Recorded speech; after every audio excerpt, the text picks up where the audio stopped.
जय महाराष्ट्र। मी advocate Rupali Patil झोंबे, माझी नगरसेविका, झाशीची राणी प्रतिष्ठानची अध्यक्षा। तुमच्या समोर आज मी अत्यंत महत्त्वाच्या विषयावर लाईव्ह येत आहे। माझ्या सोबत आमची सहकारी, माझी बहीण स्नेहलता ताई साठे आहेत। विषय आहे सोशल मीडियावरची विकृती। आमची स्नेहलता ताई माझ्याकडे जून मध्ये आली होती, जून 2025 मध्ये, आणि ती इतकी बेदरलेली होती, घाबरलेली होती। ती माझ्याकडे आल्यानंतर मग तिने मला सांगितलं की ताई, मी तुमचे सोशलवर, फेसबुकवर कामाचे व्हिडिओ बघून आलेले आहे। माझ्या बाबतीत खूपच घाण झालेलं आहे। तिचे फोटो, जे सोशल मीडियावर तिचा अकाउंट होतं, ते फोटो अनोळखी व्यक्तीने घेऊन अत्यंत अश्लील पद्धतीने, म्हणजे जे चांगले साडीतले फोटो असतील समजा, तर तो फोटो घेऊन पूर्ण निकेट फोटो पोस्ट केले होते, ग्रुपमध्ये टाकले होते। आणि हे तिच्या घरी तिचा एक मित्र आला होता वाढदिवसाच्या शुभेच्छा द्यायला। तेव्हा त्याने तिला सांगितलं की एक असं अकाउंट आहे, स्नेहल तडखे आणि साठे या नावाने ते सोशल अकाउंट खोटं होतं। आणि नंबर तिचा व्हायरल, म्हणजे हिचा स्नेहलताचा खरा नंबर व्हायरल केला होता। आणि अक्षरशः तिचे फोटो उघडे नागडे सोशल मीडियावर सर्रासपणे सोशल विकृताने टाकले होते। आणि ती तक्रार घेऊन माझ्याकडे आलती। फार डिप्रेशन मध्ये होती, तिला जगायला नको वाटत होतं। माझे उघडे नागडे फोटो म्हणजे तुम्ही विचार नाही करू शकत। मी या सोशल मीडियावरती ते तुम्हाला दाखवू शकत नाही, कारण का काही मर्यादा असतात। परंतु ते व्हिडिओ इतके खरंच घाण होते की तिला सुसाईड करायची वेळ वाटत होती। परंतु ती जिथं काम करते, तिचे ते सर आहेत, त्यांनी तिला माझ्याकडे आणलं होतं। मी तिला एवढंच सांगितलं होतं, बाई, तुला रडायचं असेल तर मी तुला मदत करणार नाही, पण तुला लढायचं असेल तर तुझ्या सोबत आणि 2 पावलं तुझ्या पुढे मी तुझ्या सोबत आहे। तू अजिबात तुझे जे काही फोटो सोशलवर घाण पद्धतीने गेलेले आहेत, मला कळतंय तुझ्या वेदना, पण त्या विकृतासाठी तू तुझं आयुष्य संपवून तुला काय मिळणार आहे? काय त्यांनी फोटो टाकलेत ते आता टाकलेले आहेत। तू पोलीस स्टेशनला तक्रार कर। तिचं तेव्हा ते police station Kothrud, Bharati Vidyapeeth police station येत होतं, त्या पोलीस स्टेशन मध्ये ती तक्रार PI साळगावकर होते, त्यांनी ती अर्जंट मध्ये दाखल करून घेतली। आणि आता बघा, FIR झालीये 25/6/2025 जून मध्ये। ते फोटो व्हायरल केले त्यांनी एप्रिल 25 ला। त्याच्या 2 महिन्यांनी आपण FIR केली, बरोबर। FIR केल्यानंतर माहिती तंत्रज्ञान अधिनियम 2066 माहिती तंत्रज्ञान अधिनियम 2067, भारतीय न्याय संहिता BNS 2023 76/1/I असा जो काही सेक्शन अंडर ते गुन्हा दाखल झाला। हा टेक्निकल गुन्हा तपास करणं फार अवघड असतो, परंतु इथे मी भारती विद्यापीठचे ज्यांनी FIR नोंदवली, साळगावकर साहेब PI, त्यांचे आभार मानते। त्यांची बदली झाल्यानंतर तिथे भारती विद्यापीठ पोलीस स्टेशनला खिलारे साहेब आले। तो आरोपी 2 दिवसापूर्वी त्यांनी पकडून आणला। मला इथे तुम्हाला सांगायचंय, 2 पार्ट आहे त्याच्यात, की महिलेचे अश्लील फोटो किंवा सोशल मीडियावर दाखवलेली विकृती, त्याच्यावर न घाबरता त्यांच्यावर गुन्हे दाखल करणे। आपली मानसिकता बिघडवून घेऊ नका। आजकाल सोशल मीडियावरच्या आपल्या कुणाची काही बदनामी करणारे अनेक हरामी लोक आहेत। ती लोकांनी टाकली की आपली मानसिकता बिघडते। ती बिघडवली गेली नाही पाहिजे. ज्याच्या त्या बिघडली तर कुठेतरी डिप्रेशन्स मध्ये जातात महिला आणि काहीतरी विपरीत पाऊल उचलतात. ते उचलता कामा नये. तुम्ही ती तक्रार दाखल पहिली केली पाहिजे. ती तक्रार दाखल केल्यानंतर 4 महिने आता म्हणजे जून जुलै ऑगस्ट सप्टेंबर ऑक्टोबर मध्ये आत्ता तो आरोपी सापडला.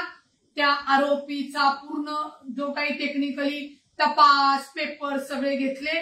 आता सगळे ते रिपोर्टिंग होईल. निश्चित त्याला शिक्षा पण होईल आणि तो आरोपी सापडणारे भारतीय विद्यापीठाचे माननीय पोलीस इन्स्पेक्टर खिलारे साहेब यांचं खरंच मी कौतुक करते.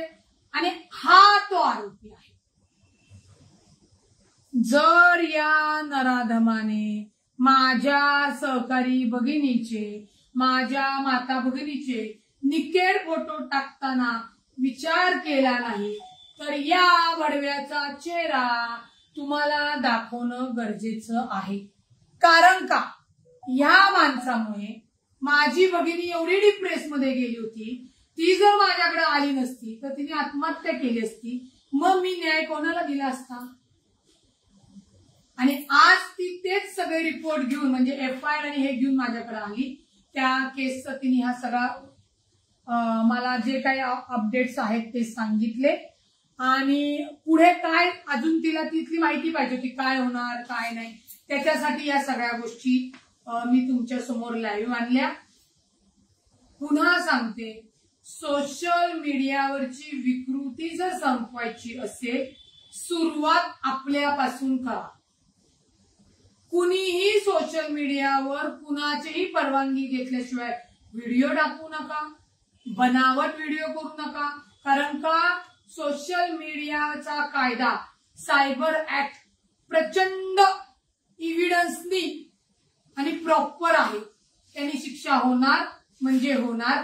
तुमच्या 10 मिनिटाच्या 1 मिनिटाच्या विकृतीसाठी रागासाठी हा जरी आरोपी असला तरी याचं आयुष्य बर्बाद, याच्या कुटुंबाचं आयुष्य बर्बाद, याच्या आई भगिनी आहेत त्याचं आयुष्य बर्बाद आणि यातनं घडणारे गुन्हे हे तर तुम्ही समोर बघतातच आहात. त्यामुळे आजचं हे लाईव्ह सोशल मीडियाची विकृती कुणाचेही फोटो न विचारता निकेड करून टाकले किंवा तुम्हाला आलेले फोटो तेही तुम्ही पुढे फॉरवर्ड करू नका.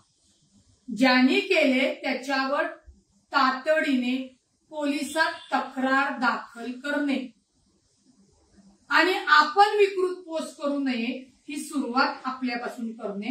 कुणीही तुम्हाला फूस लावेल सांगेल करेल.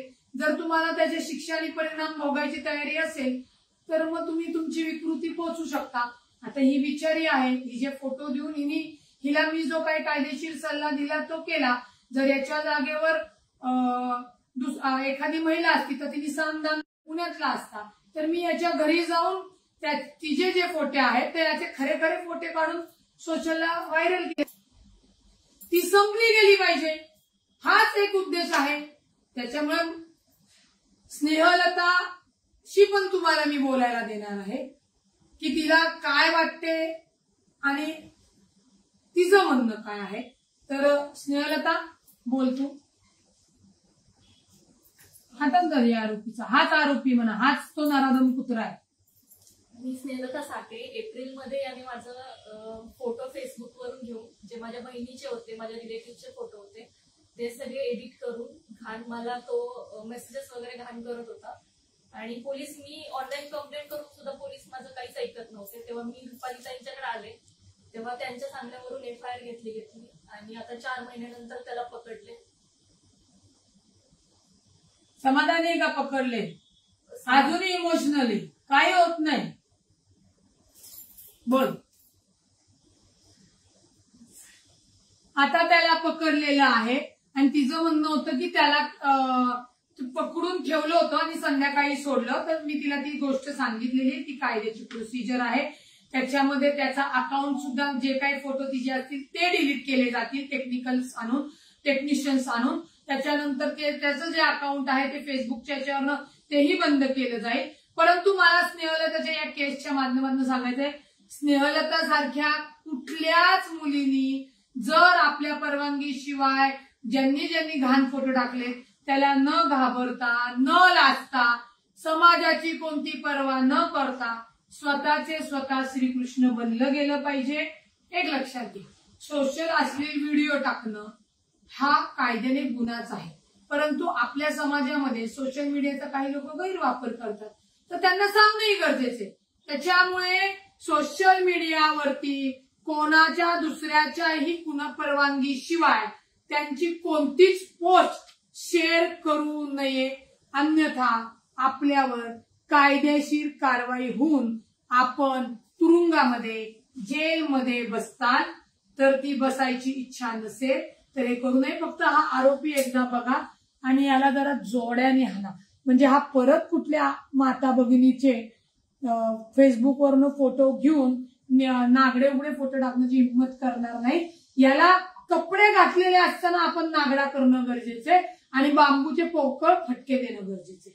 हेच फक्त सगळ्या तुम्हाला याची सांगण्यासाठी. आणि सोशल मीडियावरची विकृती जी संपवायची ती सुरुवात प्रत्येकाने आपल्यापासून करावी, याच्यासाठी हा लाईव्ह होता. आणि आपल्या महाराष्ट्रात आपली भगिनी सुरक्षित आहे, राहिली गेली पाहिजे. तुमच्यासारखे, माझ्यासारखे राजकारणातले लोकप्रतिनिधी असतील, सामाजिक कार्यातले लोक असतील, आपण सर्वांनी मिळून आपली माता भगिनी ही सुरक्षित कशी राहील याची सुरुवात आपल्यापासून केली पाहिजे. एवढंच सांगायचं होतं. धन्यवाद. तुमची car, electric panel, data server आगीपासून सुरक्षित आहे का? नाही? मग आजच बसवा F protect temperature activated fire suppression device. यामध्ये आहे eco friendly non toxic pressurised liquid, जे आग लागल्यास क्षणार्धात ऍक्टिव्हेट होऊन आगीवरती मिळवते नियंत्रण. बसवण्यास अतिशय सोपे आणि सुटसुटीत टेकालिपचे एक दर्जेदार उत्पादन एफ प्रोटेक्ट.